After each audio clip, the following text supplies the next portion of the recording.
Salam dan bahagia.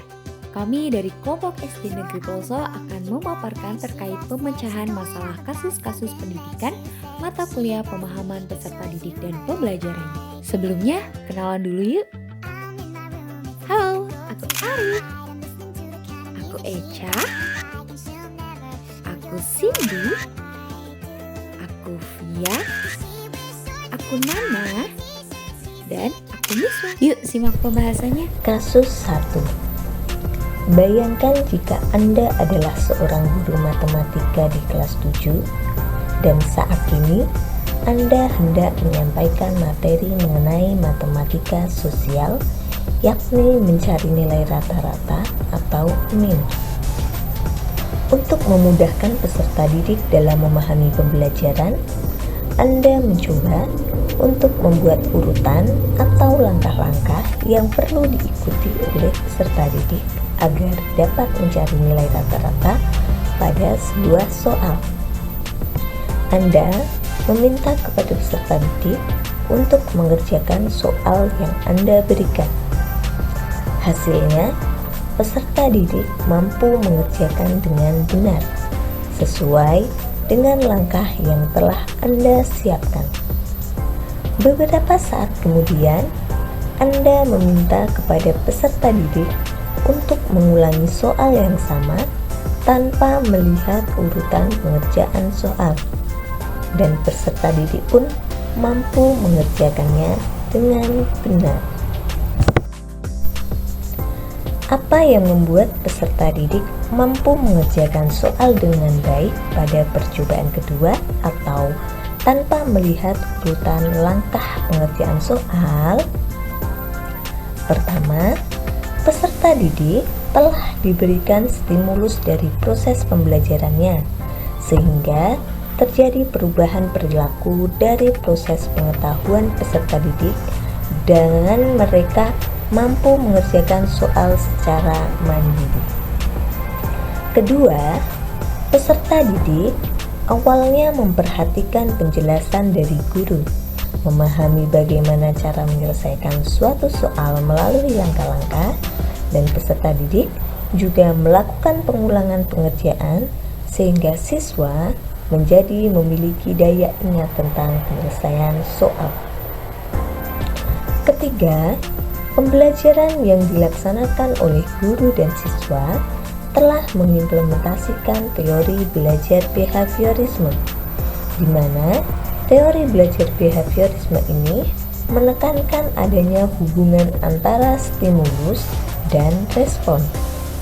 Stimulus adalah apa yang diberikan oleh guru, dan respon adalah reaksi atau tanggapan siswa terhadap apa yang telah diberikan oleh guru.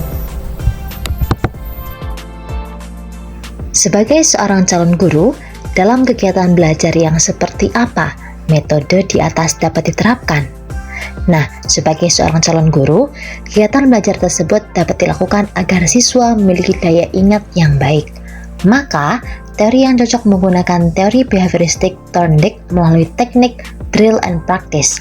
Metode pembelajaran ini merupakan cara pengajaran yang memiliki metode pemberian soal secara berulang untuk terus mencoba dan berlatih agar mendapatkan keterangan dan daya ingat matematis. Menurut kelompok kami, metode drill and practice cocok diterapkan dalam kegiatan belajar yang membutuhkan tingkat konsentrasi yang lebih, seperti kegiatan belajar matematika. Menurut Zamarah dan Zain pada tahun 2010, kelebihan pembelajaran dengan metode drill and practice adalah sebagai berikut. Pertama, untuk memperoleh kecakapan motorik seperti menulis, melafalkan huruf, kata-kata, atau kalimat, untuk membuat alat-alat dan terampil menggunakan alat-alat olahraga. Yang kedua, untuk memperoleh kecakapan mental seperti penjumlahan, pengurangan, pembagian, dan tanda-tanda atau simbol. Ketiga, untuk memperoleh kecakapan dalam bentuk asosiasi yang dibuat seperti hubungan huruf-huruf ejaan, penggunaan simbol, dan membaca peta. Keempat, membentukkan kebiasaan yang dilakukan dan menambah ketetapan serta kecepatan pelaksanaan. Dan yang terakhir, pemanfaatan kebiasaan-kebiasaan yang tidak memerlukan konsentrasi dalam pelaksanaannya. Kasus 2. Rina adalah seorang guru. Menurut Anda, apa yang dapat Rina lakukan? Baik, untuk pertanyaan selanjutnya, mengapa kami menyarankan hal tersebut? Pertama, tahapan perkembangan anak kelas 1 yaitu usia 7-12 tahun berdasarkan teori kognitif Piaget berada pada tahap perkembangan kognitif operasional konkret, di mana anak-anak memerlukan media konkret dalam belajar, contohnya alat peraga matematika. Menurut Marinda 2020 menyatakan bahwa pada tahap usia SD, anak-anak sudah memiliki kemampuan untuk berpikir, mengurutkan sebab akibat, dan mengetahui cara-cara untuk menyelesaikan sebuah permasalahan yang dihadapinya secara nyata. Menurut Fahma dan Purwaningrum 2021, alat peraga matematis mampu mengasah kreativitas, pola pikir siswa, dan meningkatkan keaktifan siswa kelas bawah. Kemudian menurut Juwardi dan Komariah 2023, alat peraga matematis dapat mendorong siswa untuk belajar memahami operasi bilangan dengan konservatif dan tindakan yang nyata, sehingga penerapan pendidikan di SD perlu menggunakan media konkret dan berkaitan dengan kehidupan sehari-hari agar peserta didik menjadi lebih memahami materi pelajaran yang diajarkan. Kasus 3. Made adalah seorang guru yang mengajar di salah satu sekolah negeri wilayah Bali. Ia mengampu mata pelajaran bahasa Indonesia. Ia hendak mengajarkan materi teks deskripsi pada peserta didiknya. Pada buku cetak yang menjadi panduannya saat mengajar, terdapat beberapa contoh teks deskripsi menceritakan tentang bangunan-bangunan pencakar langit yang ada di ibu kota. Dengan memperhatikan latar belakang setiap peserta didiknya, Made pun mencoba untuk memberikan contoh berbeda. Ia memberikan contoh teks deskripsi tentang pantai dan makanan khas di Bali. Menurut Anda, apakah pertimbangan dan keputusan Made sudah sesuai? Mengapa demikian? Pertimbangan dan keputusan Made untuk memberikan contoh teks deskripsi yang berkaitan dengan pantai, kemudian makanan khas Bali, itu sudah sesuai dengan keberagaman budaya serta latar belakang peserta didiknya.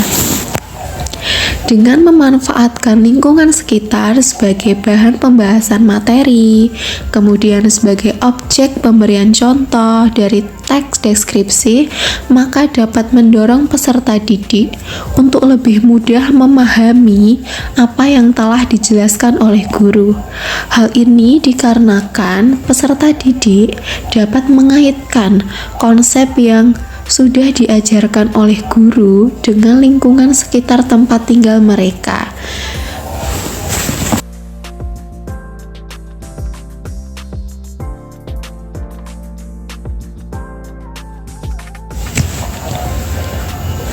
Prinsip apa yang Made gunakan dalam kasus tersebut? Elaborasi jawaban Anda dengan menyertakan teori yang berkaitan. Jadi, proses pembelajaran yang dilakukan oleh Made pada peserta didiknya itu menerapkan observational learning atau yang sering kita sebut dengan belajar melalui pengamatan. Pengamatan di sini berupa pengalaman peserta didik yang berkaitan dengan pantai dan makanan khas Bali, di mana peserta didik pastinya sudah mengetahui mengenai seluk-beluk pantai dan makanan khas Bali.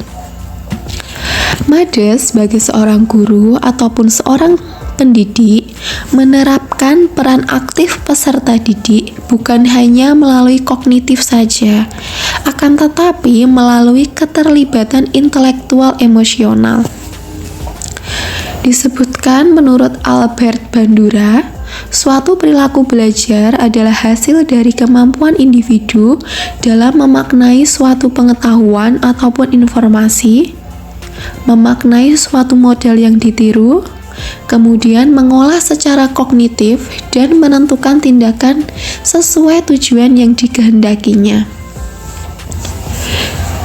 Dari sini, menurut teori belajar sosial kognitif, kepribadian seseorang ataupun kepribadian seorang peserta didik dapat berkembang melalui kegiatan pengamatan. Hal ini mengakomodasi kemampuan kognitif manusia ataupun peserta didik dalam berpikir serta belajar melalui pengamatan sosial. Melalui kegiatan pengamatan, peserta didik akhirnya dapat memahami terkait apa yang mereka amati di lingkungan sekitar, dan pada akhirnya bisa dituangkan dalam bentuk kata-kata untuk membantu mereka dalam pembuatan teks deskripsi. Terkait teori yang sudah kami sampaikan, kami mengambil beberapa referensi seperti Zamarah SB dan Zain Aswan pada tahun 2010 tentang strategi belajar mengajar. Kedua, Fahma MA dan Purwaningrum JP pada tahun 2021 tentang teori Piase dalam pembelajaran matematika dan lain sebagainya. Sekian dari kelompok kami SD Negeri Poso tentang penjelasan terkait 3 kasus tersebut. Salam dan bahagia. Sampai jumpa.